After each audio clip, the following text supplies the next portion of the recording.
And welcome. It's a beautiful Thursday morning in America's Dairyland. America's Dairyland. Yep. It's not too bad of a day here in the Midwest, middle of the country, middle of America, Overland Park, Kansas. It is May the 4th, 2023. Welcome aboard, everybody. You're listening to the Crushing Iron podcast, episode 682. Yeah, you Midwesterners, man. You guys are the salt of the earth. I mean, you're Midwest, too.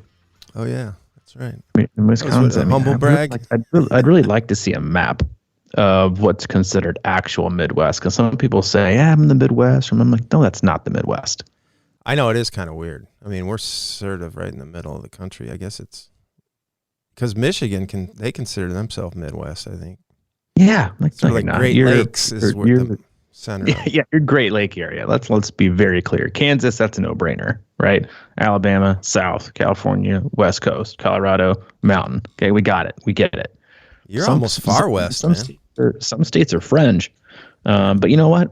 We live in a world where you can be whatever you want to be. So you call your state whatever you want to call it and live your life. And if you want to be a New Englander and you live in Utah, go for it. I'm all about it. So it's, again, a beautiful day here. We're having a fantastic week, a busy week in triathlon world. You got the PTO Open in Ibiza. You got the ITU World Championships. You got St. George 70.3. It's a busy weekend. It's exciting. Both will be televised. So if you're bored, you got nothing to do at 2, 3, 4 a.m. tomorrow or Saturday morning, you can tune in and watch the PTO Open in Ibiza. Only a pro field. And even though, as usual, a bunch of pros drop out race week, it's still pretty loaded.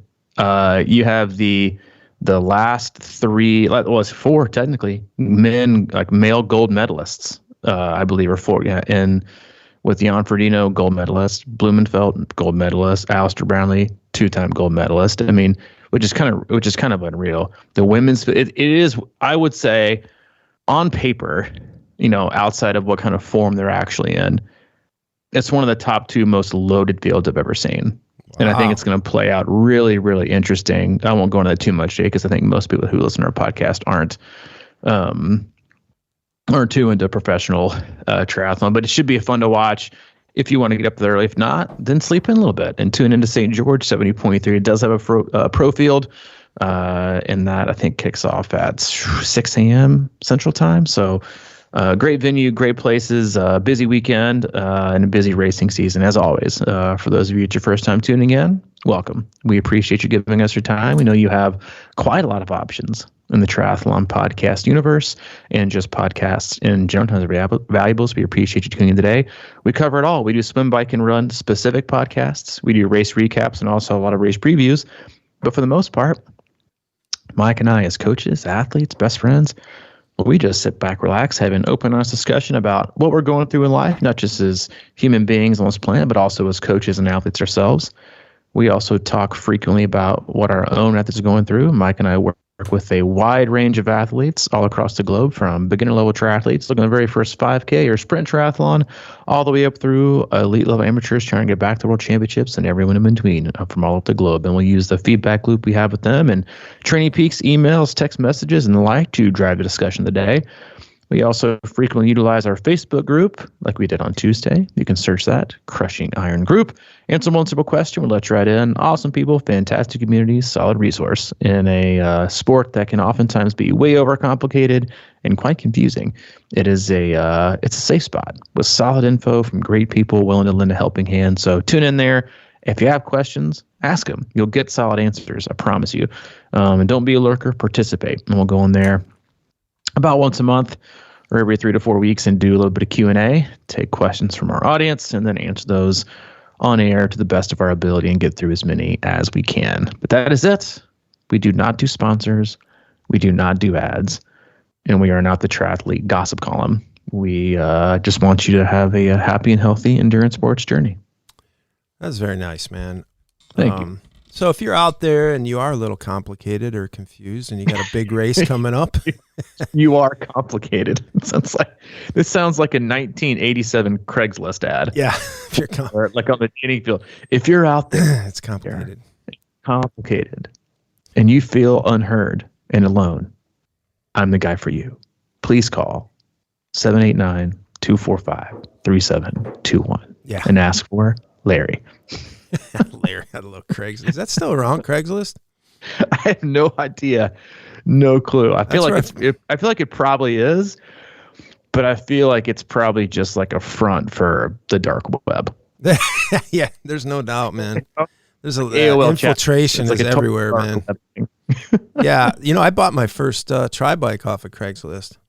I mean, those are always weird experiences. Yeah, it's like weird. I'll meet you over at the golf course parking lot. I'm like, okay. But it was legit. I mean, the one thing I did when I was looking for a bike, one of my secrets was like if the guy had, or the woman had, if there was like incredible detail about shit that I didn't understand, like I'm not a big bike techie guy, so if it was like a super long list of this, and then we corresponded, and he goes, yeah, I've got this, I bought it. I have 11 bikes right now, so I just never rode this one. I was like, oh, that sounded pretty good to me, because it, like it was just some bike put up there with a little, hey, this bike's been great for me for years or whatever. But if they go into detail about how there's no rust on the pedals or hubs and, like all that kind of stuff. But anyway, so I guess you're not complicated, but if you are, if you feel like the process is complicated and you're confused, and you got a big race coming up and you might like to have a little help with that, give me a holler. I've got a few slots open. Give them a holler, folks. CrushingIron@gmail.com. If you got a big race and, you want to have somebody on your side, on your team, kind of keeping you on track, keeping you motivated, keeping you excited, and just supporting, because I know, your friends don't probably. So anyway, give a shit. CrushingIron@gmail.com. Hit me. Yeah, hit him on the hip, and then just put in your number. Hit him on the hip on his. Just page him. Hit him on the hip. Pound 140.6. Yeah. Subject line: I saw you on Craigslist.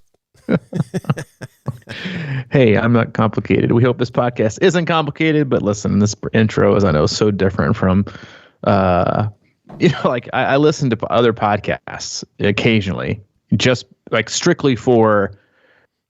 I don't listen to our podcast because, we record and it's really weird to listen to yourself. And so I will listen to other podcasts out there that either are totally non-triathlon related. Listen to one called The Good Life, which is totally non-triathlon related. And the other ones I listen to, they're triathlon. I only listen to them for the guests.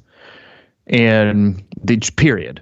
Like, if I don't like the guest, I don't listen. I don't listen for the host. Listen for the guest. Okay. And man, the podcast world is an interesting place to be. Like it is. I find it fascinating how differently people go about podcasting. And I'm sure people think the same thing about us. So whatever, it's good. We love it. We're happy to be here. We're happy to be here with you today, and we're happy to have our loyal listeners again. Like Mike said, we do have, we don't do sponsors or ads. We do have ways to support us. You can go to our website, click on the online store, and buy some swag. That's a great way to support us. You can also look to connect with us in ways like coming to some of our camps. If you're not into coaching but want a great experience, we just had yesterday our 800th person in the last 6 years sign up for one of our camps. So pretty awesome. It's one thing we do well is camps, great community, great people, and awesome times. You can click on the camps tab to find a camp that's right for you. Still got a few spots open for the one in June in Nashville and the one in July in Madison. So check those out. And if you have any questions, you can email Summer at c26operations@gmail.com. But on to the topic. Hold on. Whoa. You brought it up and I forgot that if you go to our store right now and put in a code. We suck at this so bad. I know. I was just thinking about this. Put in the code C26 gear, all lowercase. And we have a spring blowout sale going on right now, 25% off of all items. So now is really the time to stock up on your gear for the summer. And those chilly nights in those hoodies. It's still out there. I mean, Wisconsin is going to be almost every night as a hoodie. Yeah, very aware. That's a solid discount. So say it again, the online store, go there, And the discount code is C26triathlon.com. Go to the store, and your coupon code is C26gear, lowercase, 25% off. That's a stout. It's like we're giving you gear and giving you cash. We never all the do same this. time. Yeah, free money. Free money. I love it. Free money. We're all about it. Yeah, I'm glad you remembered that. Man. We definitely didn't. But now that we've soothed in and now that we've lost about, 80% of you, we can get into the topic of today, which is keeping the integrity of the workout, or a lot of times we call it the spirit of the workout. This is something that I think every athlete needs to hear, because you see it a ton. It's in swimming, cycling, running. And I think we even touched on it in a roundabout way on Tuesday with one of our questions from someone about swim intervals and rest, right? You have an athlete. We gave the example, if you haven't listened to that one, and for some reason you're skipped over and listened to this one, and you're still with us, is you've got athlete A that wants to swim 4,000, and they just want to get it done. That's it. They just want to get it done. They want to get the distance done. They don't want to swim straight. They fatigue. They don't carry good form because they get, their mind, goes elsewhere, grocery list, whatever, and they fade, and they end up averaging, 212 per 100. All right, they got the workout done. They got it. They just want to get it over with. It's finished. But then you got triathlete B, who wants to be intentional with it and get faster and hold form. They do 2200s, right, on 20 seconds rest, and same effort, but they're able to hold form and do it faster. And we mentioned this again on Tuesday, but that's just 6.5 minutes longer it takes you to swim workout. But that person, has an average pace of 145, 150, right? So the goal was to get faster. And actually, I didn't calculate the increased speed, so it actually probably comes out to like somewhat close to like the same amount of time. Anyway, we got to talking about this because we see it a lot with our athletes. We see it especially like a ton on the bike. We see it frequently on the run. And I mentioned it because I went out this morning. I'm rocking the single parent gig till next Tuesday, and got Hayden off to school. I usually wake up straight up, pitch dark, get out there, empty stomach, and maybe a little bit of coffee, obviously, but a cleared out stomach, and get out, get my run done. And today I knew I had some probably on tap, one of the hardest runs I've put on my schedule in a significant period of time. I felt it was a stretch, but I've been running really well. I'm in not great form, but I feel like I'm getting fitter, and slept pretty good. Woke up and I was like, all right. And listen, we come to this podcast as coaches, but also as athletes who have been in the sport for a very long time. So we always have these conversations we do this too. And I do this as well. Is that we get very trapped as athletes in the overall average, right? Because that's what people see in your coach sees in Training Peaks or Final Surge or Today's Plan or whatever it is you use. It's what people see when you share it in Garmin, like on Facebook. It's what people see on Strava, right? They see your total average for the time. And so a lot of athletes will lose the integrity or the spirit of the workout by going too hard and too fast in their warm-up and in their rest interval and their cool down, because they're worried about their run pace showing slower, or they're worried about their watts being lower. And then what happens is the increased intensity, the increased effort, the higher heart rate, and just the overall mismanaged intensity in the warm up, the rest intervals, and the cool down doesn't allow you to actually get the intention, the adaptation of the workout, which is to hit a ceiling, right, or a zone, and you can't do it because you didn't rest enough. And I get caught in that trap too. I get caught in warming up and be a little bit too quick, and then I don't have enough, oomph in me the first interval. So anyway, went out this morning. I was doing a 15-minute warm up. Then I did four 45-second intervals where my goal was to be around 5:40, 6:05, something short, open it up, and then I did three 3/4 mile intervals that are between 6 and 6:30, and then I did 2 intervals that are quarter mile at between 5:50 and 6:05. So I knew that I was going for a stretch today. I knew it. I knew it was going to be a stretch. It wasn't going to be easy. I didn't really have it in me. To be honest with you, I tried to convince myself to not do it and to put it off till later and do it on the treadmill. And I haven't ran on the treadmill in I don't know how long. So I knew that was a non-starter. I knew if I made that decision and not do it before the podcast, then guess what? It wasn't getting done. So I hopped out. I went out and ran. Warm up a little bit quick. Do the first interval. Barely hit it. I was like, whew. I think we all start out sessions and we kind of have this come to Jesus moment where we tell ourselves, you're in for a fight today, buddy. Like, this is going to be a grind. And then you have this other conversation, which is, well, I mean, if it's going to be hard, I can always just roll back a little bit and zone to it. And that's okay. That's allowed. And then you're like, nah, just suck it up and get it done. So you have all this conversation, right? So I did go through, do the first longer interval that's, about 4 minutes long. And then I told myself, I barely hit the low end of the interval. And my first thought was obviously, all right, let's just keep jogging because, you want, I want a really, good overall average pace. And then my next thought was, don't be an idiot. The goal is the goal for today was high intensity, right? Was something I don't do that often, was high intensity. And then I had told myself, you will have no shot if your first interval was this tough.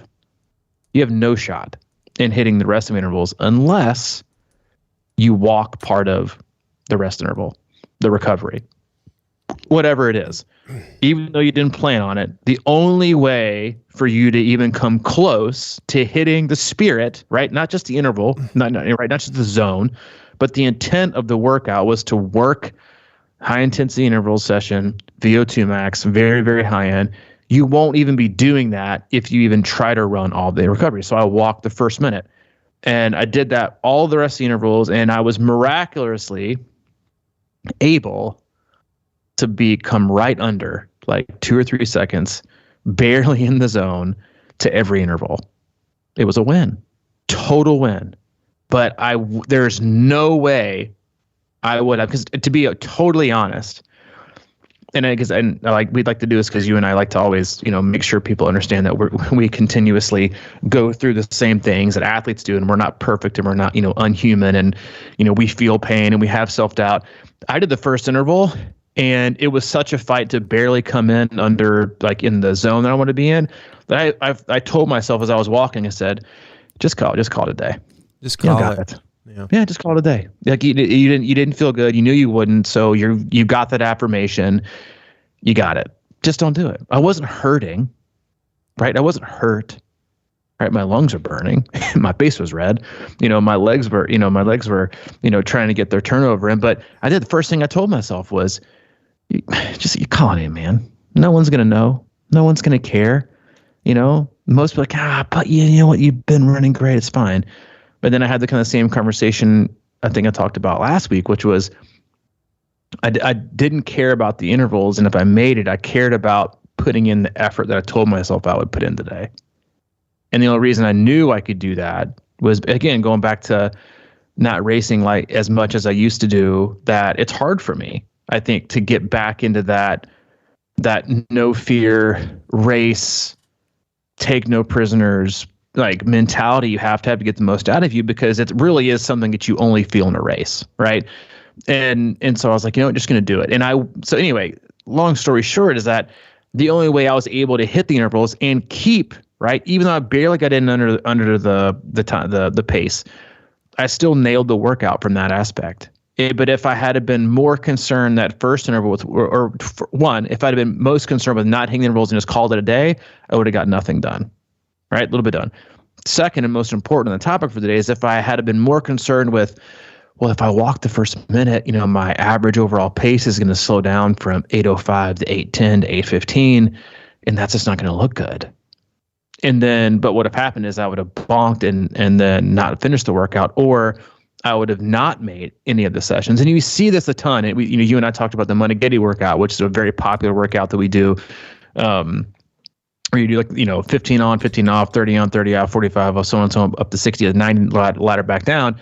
And some people like to jog, some people like to walk. And then you look back and you look at the difference in walking and jogging, and then the speed, increase when you get to walk versus the speed decrease when you choose to jog because you don't recover as much. It kind of maybe like comes out like to the same. Same thing with cycling, right? And I tell you, Mike, all right, Mike, I want you to do 10 by 2 minutes, all out, all out, all out, leave nothing, right? High intensity intervals that we're going like 105, 106 to up to 115, 120% of your threshold.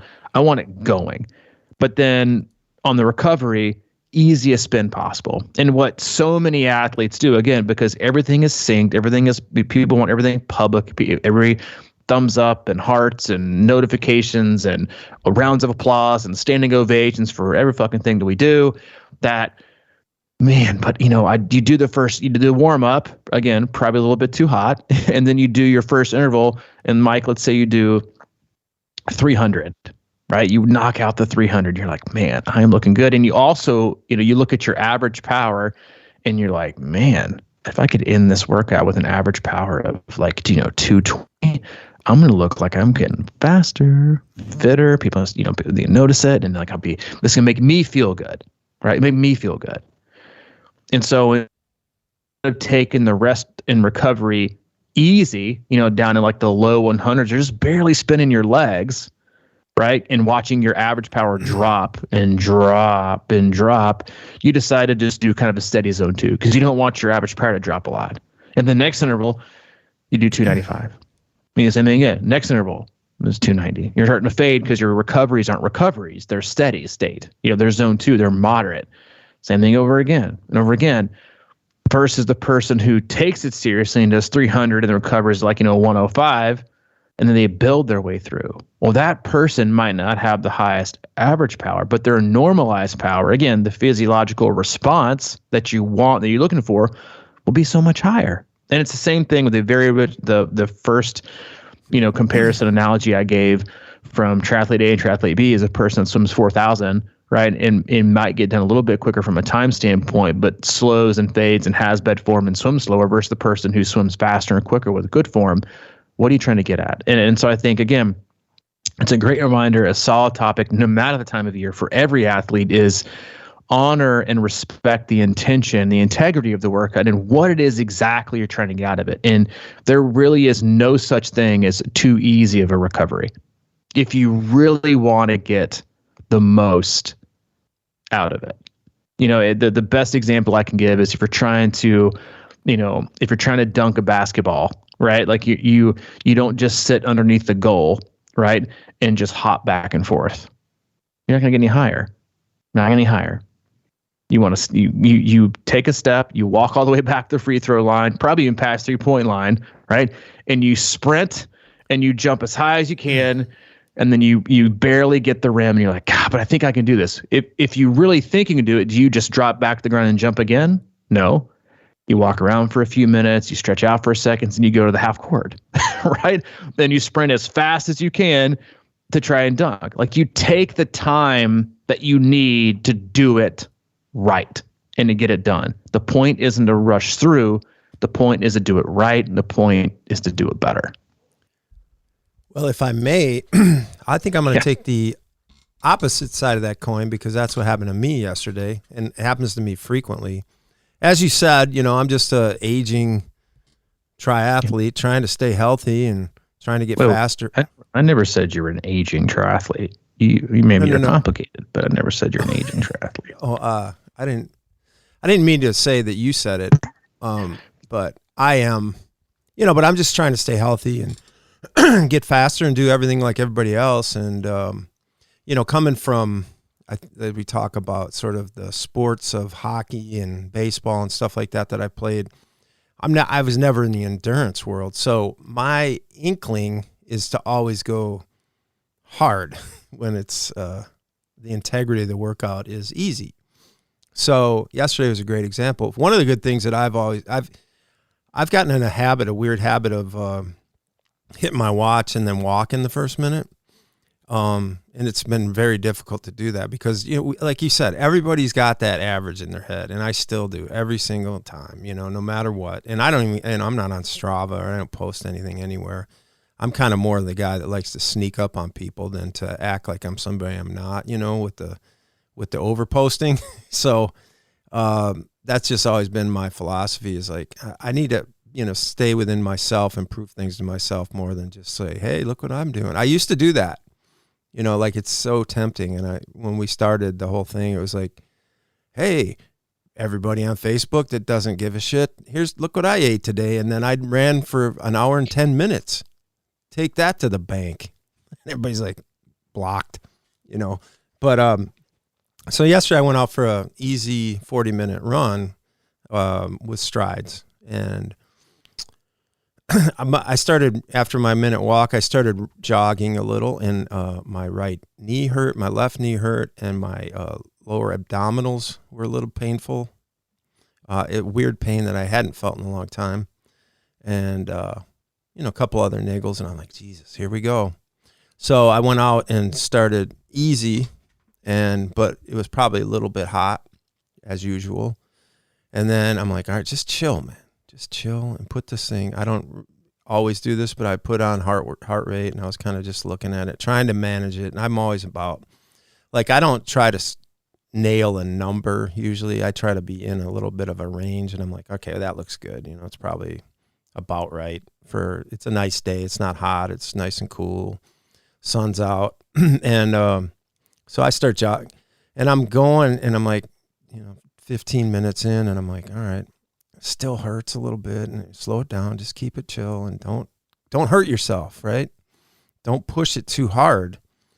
And then I got to the 20-minute mark, and that's the warm up for the Moneghetti, and that's what I said. I go, I'm doing a fucking Moneghetti today. I was like, what? Where does that come from? It was almost like I had to prove to myself that those little pains, I could overcome them in dramatic fashion, not just run through them, but totally prove to myself that I still had it on this day. And so, so I went out in that first 30-second interval. I went out and I'm like, I just felt like shit on that. And I'm like, no, dude, just bring it back in and do the workout and go slow. Because really for me, a lot of times, and I think a lot of people feel this, it almost they're like two different pains, right? Going slow to me is more painful than going fast. And by the way, when you said you were red-faced, that my mind shot right back to Texas 70.3, that dude, phenomenal photo. That's exactly how I felt. I was roasted. It's that shelled look, look that we all can have. And I was so happy to capture that on video that day. And we're very happy. Thank you. I like slowing that down sometimes and just looking at it and going, man, he really put it out there. But no, so I'm like, it was like this massive conversation with myself to back it off and just be okay with that. So then I really found the challenge of it. I think that's what it comes down to sometimes. Is you need a challenge. And sometimes when you go out on your easy runs, you don't feel that challenge. But when you flip it into this idea of, man, this is really challenging to stay in this zone, in this pocket, and really think about your form and just try to make it easy. I mean, that's a challenge in its own right. Easy becomes hard, right? So that's where I was. And then even because I figured out I remembered what it is, that skateboard pipe thing that I run, I just go down and up and back and forth. And I was doing that again. And then when I come to the steepest part of the hill, I just walked for a minute, and I was okay with that. And like you said, and then I just kind of slowly eased back into that easy run instead of putting the hammer down like I normally would, because it's just so tempting I think we always want to kind of prove to ourselves that we're a little bit better off than we are, It's always that I'm okay, but I remember when I was certain shape and I want to just see if it's still in there, and then you do it and you probably still got it, but you just don't have it for long enough, So the patience game of that is incredible. The integrity of the workout, of keeping it manageable and slow and just not thrashing yourself, that's really difficult for me. And we would ride a lot out on a trace, and even if we were just going out on a chill, it's hard to chill ride the trace, at least the sections we used to do, but you can do it. But my tendency always, ever since I've ever been riding a bike, is to blast up the hill and then just kind of coast down. Right. Which I think is not a bad plan. You know, I like that. I think it's always served me pretty well. It's just that sometimes that doesn't lend itself to a longer ride. You know, and that's always been my issue is the time and the distance and being able to do it without completely shelling yourself. I remember that one time we left the trace, we rode really hard and I was driving home. I was like out of it and I almost drove us off the road. And you're like, dude, what the fuck, man? I almost missed the turn. You remember that? I do. But sometimes that happens right after a tough ride. And sorry about that. I mean, I know I apologized at the time, but I mean, we weren't going that fast. I was just kind of like, no, a little bit over. We're not going that fast. A little bit overshot the turn. That's why you don't drive that much with us. I know. I had that look probably that you had, you know, that flushed out like you did. You're smoked. I mean, and again, like that, you know, I think it has to be said and because there's when you start, like, you know, you look at your week and you begin to kind of wrap your brain around how the week is going to unfold, right? And as we all do this, right? We try to plan out. We even see, you know, the week we have in your training platform, whatever it is, and you kind of earmark a few sessions that you think are going to be the toughest, right? Sometimes you're right, sometimes you're wrong. Sometimes the toughest session you thought just goes unreal, and you're like, man, that was great. And you kind of think you got like a free pass, like I snuck in this week. This week is great.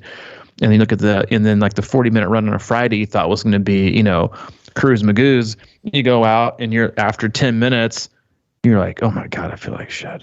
Right. So we like to plan, right? But the important thing is when you look at the week, right? And we've got a bunch of podcasts on this, we talk about it, but again, I don't think it can be said enough is to always look at 3-day blocks, because there's always a cause and effect, and then what's the plan next, right? So you look at your day before, and that's how you have to make decisions. And I kind of had that in my head today, because I took a rest day yesterday. Tuesday morning, I ran a little over 12 miles. I felt incredible. Yesterday was a long, hard work day, but an off day, which I still find fascinating that I almost feel worse after a hard work day than a hard workout day. But so when I went out today, I was like, all right, yesterday was off, so I know a little bit of pep my step. I'm not really in danger or anything. And tomorrow is an easy spin, so I can recover from today. I got this, right? But if I had a hard workout tomorrow, I probably would have had less confidence to continue going with the direction that I went today. But when you're an athlete, right, and not a coach, or you're trying to understand things, is it's so important to understand, what am I trying to get out of today?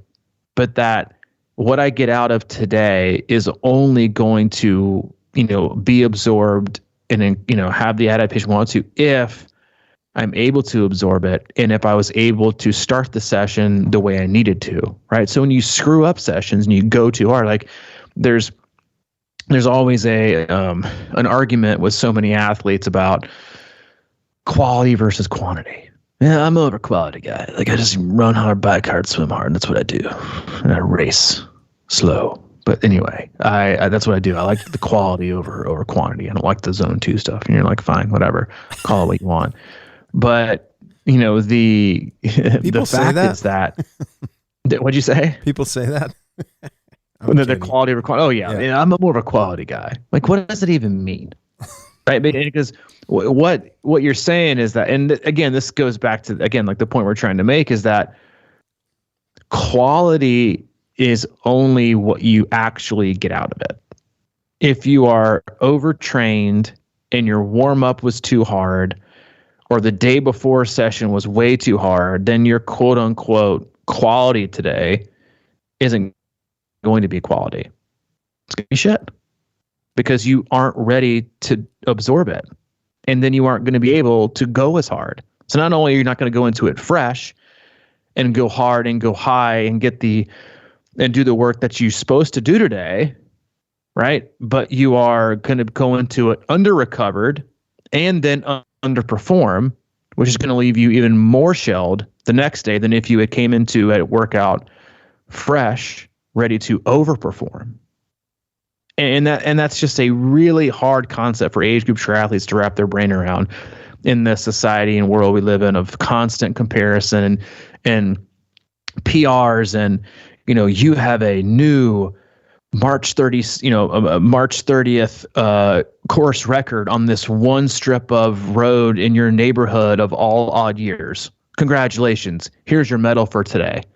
And you're like, everything is fucking created. Strava, Garmin, even Training Peaks now. It's gone down from top 3 performances of the year to every 90 days. Like, are we serious right now? Let's see, get a medal. Your Training Peaks lit up. And next thing you know, it's going to be like, today was the best Monday you've had in February every 4th year. Congratulations. Here's your medal. Right? Or there's always ridiculous chance. So everything it's like a competition. Everything's made into a competition now, and it makes people overcook all the time. All the time. It makes people overcook all the time. And then you wonder why your meal doesn't taste very good on race day. That's because you overcook 24/7. You can't rein it back in. You get caught up. You might be, winning your sprints and your Zwift races or setting PRs here and there. But if you're not also setting PRs in race day, which is really all that should matter if you're really trying to get fast and improve, then what's wrong with that picture? And it's just it's a hard concept for people to wrap their brain around when they look at their training and how important the days are, and that they all have a purpose. And if you look at it and you think, I don't understand any of this. Why am I doing this? This doesn't make any sense. Then it's probably not right. Or you did a little bit too much. And that as a coach, that's what you do, is like you tell athletes that this was a little bit too hard, a little bit too much. This, keep your heart rate a little bit lower. This pace is a little bit too quick for you. Make this day easy. It's not trying to scold you. It's because we want consecutive over and over and over again, solid workouts, right? Or if you see a workout that's not, like I commented on a guy earlier this week, hey, was this intentionally easier than, we had prescribed, or what? He was like, I wasn't feeling good today. I think I've got a cup of cold, but done. Good. See you later. Bye. Moving on. Good choice. Way to go low, right? Round of applause. But most athletes, again, that you only think about today. You're only selfish with today. You're not looking at the integrity of just a workout and what you're supposed to get out of it, right? To go higher, to go lower, to go easy, to have good form, to do it correctly.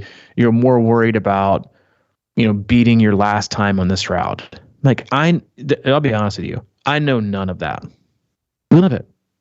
I don't know any of my fast whatevers of bests in the last 2 or 3 years.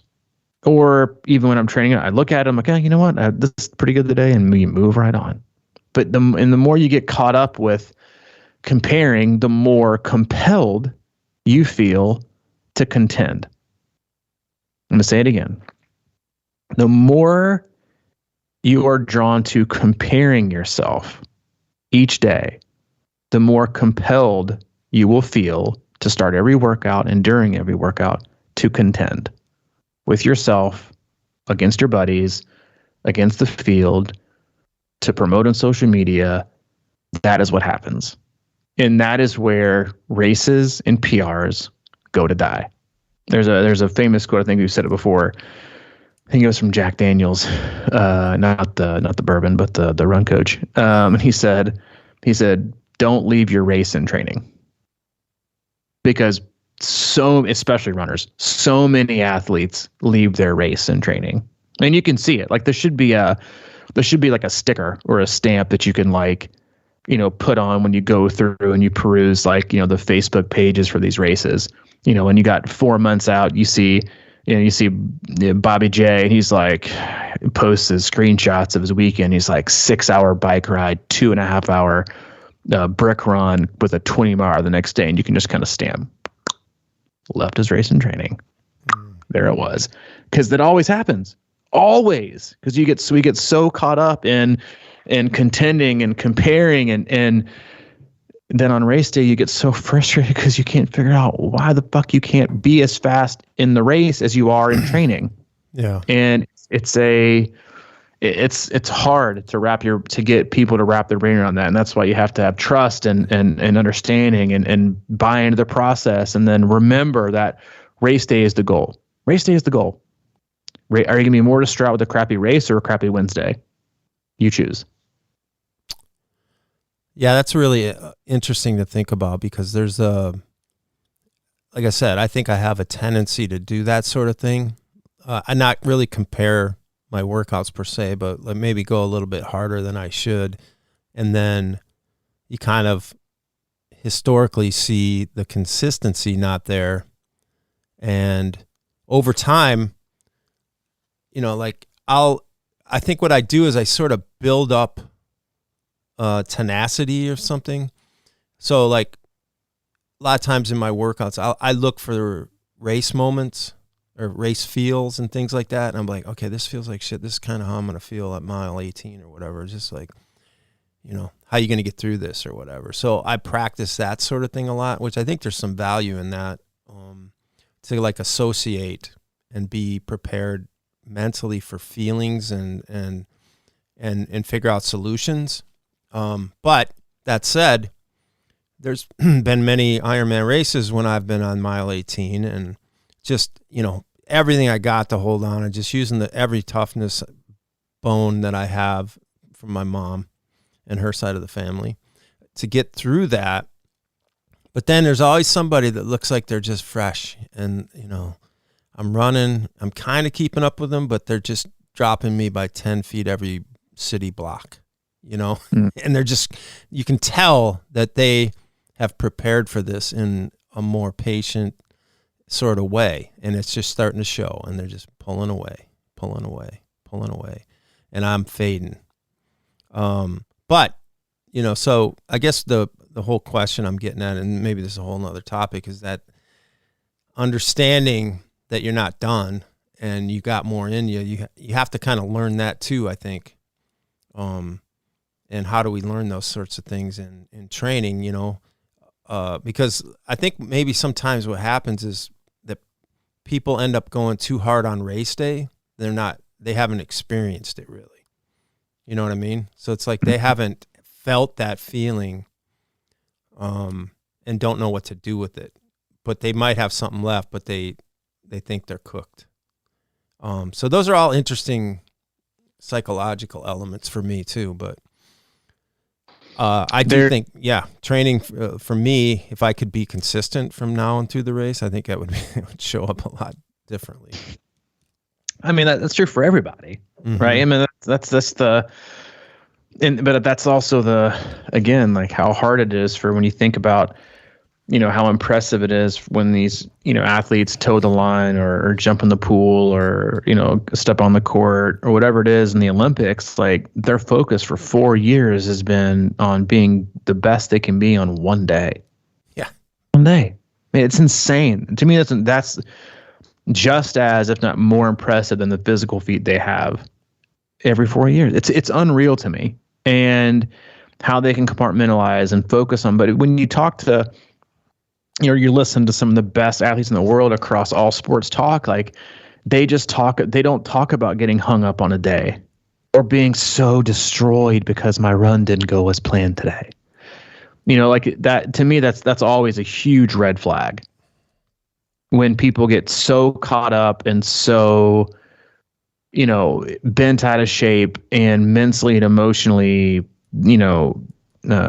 negatively impacted from a workout. To me, it is a giant red flag of where they are and how their perspective is and lack of objectivity in training is, because it's just a fucking workout. It's a drop in the bucket. I'll give you an example. It's like, you look at your calendar year, right, in 360 some days, and every day you drop in a couple quarters. Every day, 2, 3, 4 quarters, whatever, and you've accumulated over months and months and months and months, a good chunk of change. And then you drop in a quarter that doesn't look as good. It's got a big scratch on the front, right? It's got a dent in it. You're not sure if the machine's going to take it or not. Do you really give a shit? No. It's a quarter. You don't care. You toss it or you leave it in. Who cares? Because guess what? The machine might take it. You never know. And then you keep accumulating quarters. A couple months go by, you drop another one there. I'm not sure that one's going to take. But you know what? So fuck it. I'm going to leave it in there anyway. Let's see what happens. And after the year, you've got hundreds and hundreds of dollars. And you dump them in, the Coinstar machine or whatever it is. You take them to the bank and they sift through them all. All of them go through. Or maybe the two don't go through. And you end up with either $500 or $499.50. Are you really going to care? Nope. Not going to care. But the athletes that let those two, quarters that are not perfect, that are destroyed or, unrecognizable anymore, that 50 cents, right? Those 50 cents is what is going to make or break that transaction, or you looking back on what you did was a success in saving and preparing and ending up, a year down the road in a better spot. Like that. That's like, you're thinking, oh, that sounds silly. You're right, because it is. But yet, so many athletes get into that spot of either way, way, way up or way, way, way, way down. There is no middle, right? I had this conversation yesterday via email with an athlete who sometimes really struggles with the roller coaster of training. It's either I'm in the best spot ever, or I just can't. I'm just trying to figure things out right now. Without a doubt, every time after about a week and a half, we have like a really good spot. I get a lengthy email that's, all right, I'm in a really good spot. Swimming and maybe the video analysis. Bike, maybe do this. Running and tell me about this, and then tell me what after this next race. Tell me then what the next 9-10 week block's gonna look like, and they get like, they're living on cloud 9 and they want to know what the weather's going to be like for the next 5 years. And I just call me, it's polite response. Listen, man, I love you. But I was like, every time we get in this, perfect, we're on cloud 9, inevitably, almost every time I give these answers, we go back down the roller coaster. So instead of getting caught up in the hype train, that eventually, right, goes too fast and goes off the rails, why don't we slow down the hype train a little bit and just focus on making next week not better than this week, but in the ballpark, just as good, right? Great is the enemy of good. And every athlete gets sucked into that all the time, whether it's planning their race season, whether it's wanting to be better than a friend, whether then it's, having a better week or a better workout or a better race. It's like, don't try to crush next week. Just try to be pretty good at it. And then that's it. Like that's why as coaches, like I try to be very, very, very careful with words and wording. And I'm sure most of it's like, yeah, because you don't use a ton. I'm like, well, because athletes really respond to the highs and lows that a coach gives them, right? They respond, they will respond in some way, shape or form, whether they admit it or not. They will respond, man, that was great today. And when you say that as a coach, that has a lot of weight behind it. I know it sounds silly, but it does, because what they do immediately is, what did I do today that let him tell me that was great? Now I want to keep that standard every day. That's not possible. It's not possible. That's why I always try to use words like, that was pretty good. That was solid. Nice work. Great effort. Because it's something that's also very, very attainable for tomorrow and the next day and the next day. But when you use phrases like terrible and great or crushed it or, you are on fire, all they want to do is they will fight tooth and nail to stay there, even at their own demise, to overtraining, to getting sick.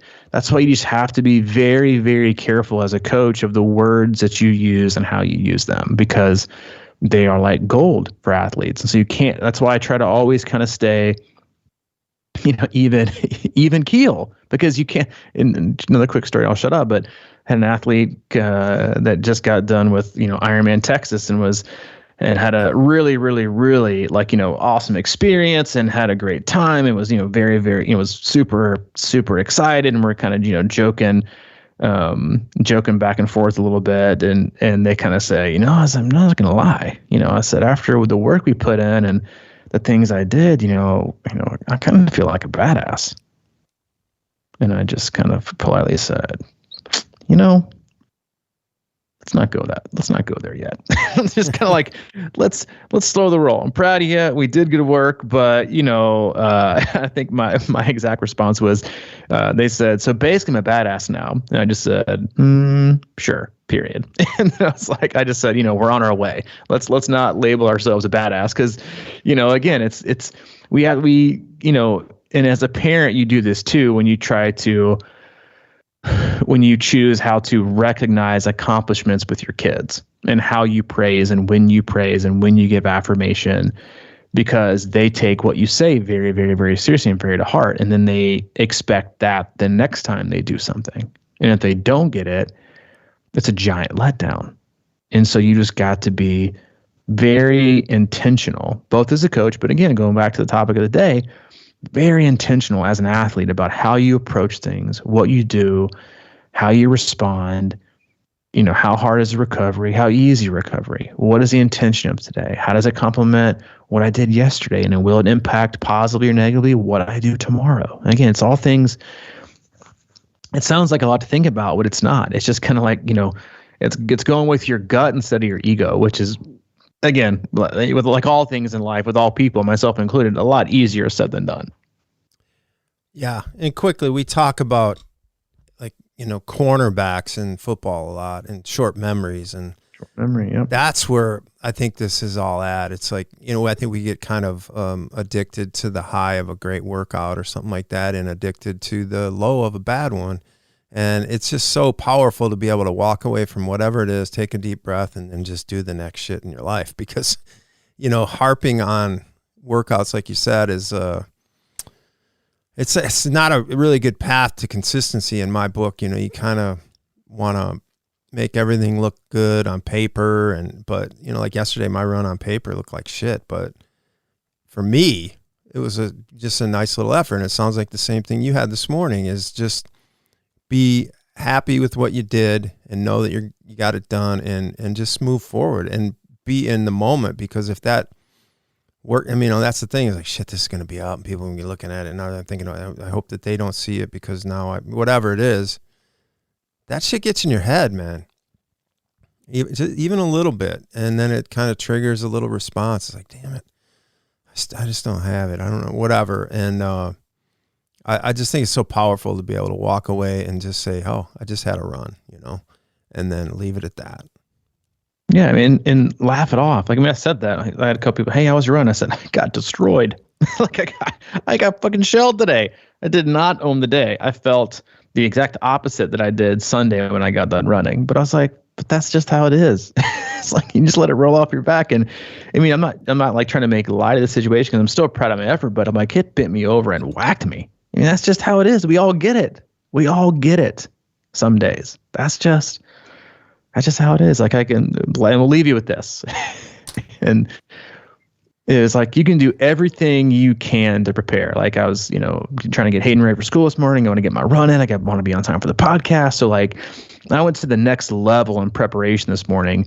Like, cause I knew when I got back, I'm going to shower real quick. And then I wanted to make a smoothie and a breakfast sandwich. So I laid out everything. Blender on the counter plugged in, toast on the counter plugged in, pan on top of the stove, already oiled up and sprayed, everything that didn't need to be refrigerated out next to its specific set of machinery. Okay. Clothes laid out.